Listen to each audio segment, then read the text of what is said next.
This has to be the right way.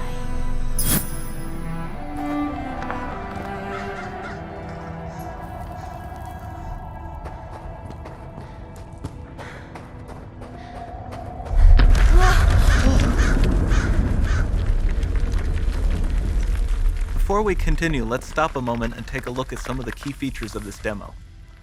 Much of what you see was built with Quixel Megascan assets, but instead of using the game versions, we used the cinematic versions, which would typically only be used in film. There are around 1 million triangles each, and thanks to virtual texturing, they all use 8K textures as well. Nanite can render an insane number of triangles very quickly. There are over 1 billion triangles of source geometry in each frame that Nanite crunches down losslessly to around 20 million drawn triangles. What does that many triangles look like? This isn't noise. These are the triangles, each a different color. Most are so small that they look like noise. Nanite achieves detail down to the pixel, which means triangles are often the size of pixels. This amount of geometric detail requires shadows to be pixel accurate as well, and Nanite can do that too. Speaking of lighting, all of the lighting in this demo is completely dynamic, with the power of Lumen that even includes multi-bounce global illumination. No light maps, no baking here. Without GI, all of that beautiful lighting is gone. With Lumen enabled, we can move the light and the bounce changes instantly. Okay, let's keep going.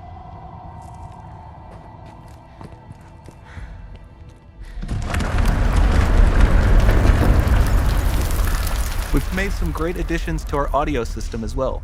Convolution reverb allows us to measure reverberation characteristics of real spaces, like actual caves that we sampled, and reproduce them in virtual spaces. Sound field rendering allows us to record and play back spatialized audio.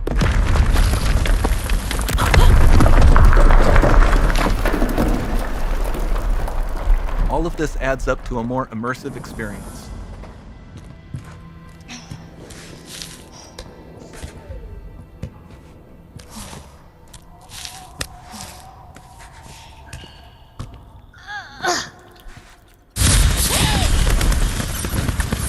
This swarm of bats was created with our Niagara effects system. Particles in Niagara can now talk to one another and understand their environment like never before.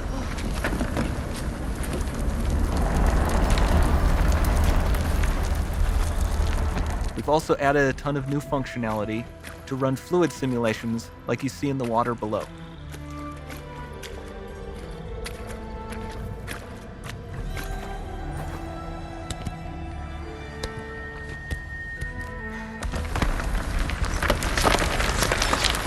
The demo runs on our chaos physics system.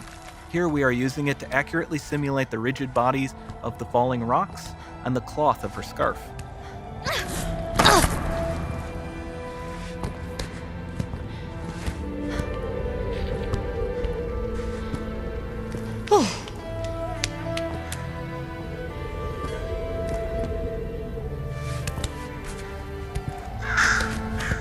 Now that the environment is so complex, we've needed to greatly improve our animation systems to adapt.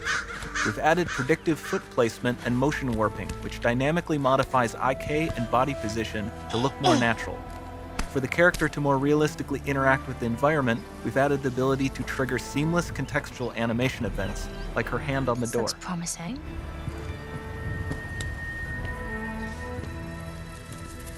Dynamic GI is amazing, not just for speeding up iteration, but also for its impact on gameplay. Nice. Any light source can move while still having be. beautiful bounce lighting. Dynamic illumination means specular as well, which you can see on all the metal surfaces. You can even see the Niagara-powered bugs reacting to the light. Lumen not only reacts to moving light sources, but also changes in geometry.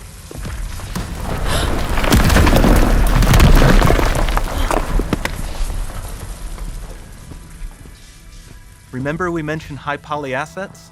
This statue was imported directly from ZBrush and is more than 33 million triangles. No baking of normal maps, no authored LODs.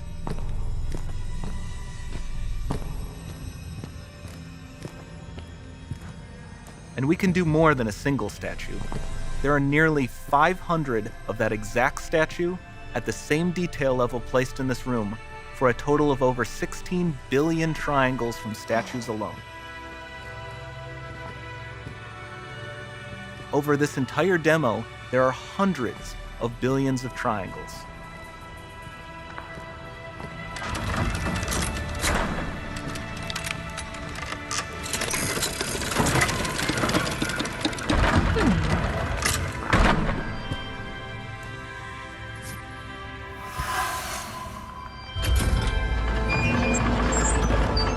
So with Nanite, you have limitless geometry, and with Lumen, you have fully dynamic lighting and global illumination, all running on a PlayStation 5.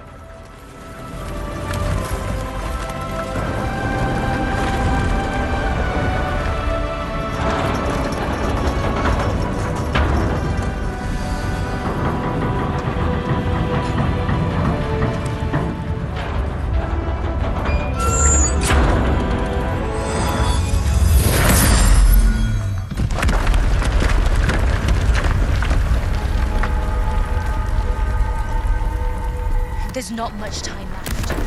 And this doesn't need to be constrained to small rooms. It can stretch all the way to the horizon.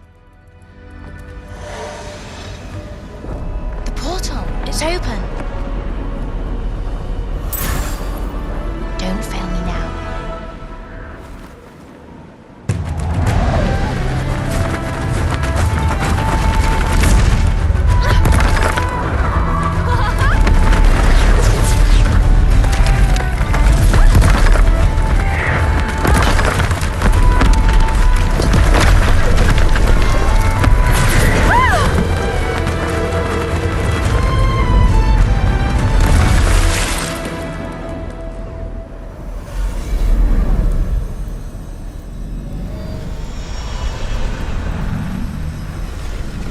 It's time to see what's next.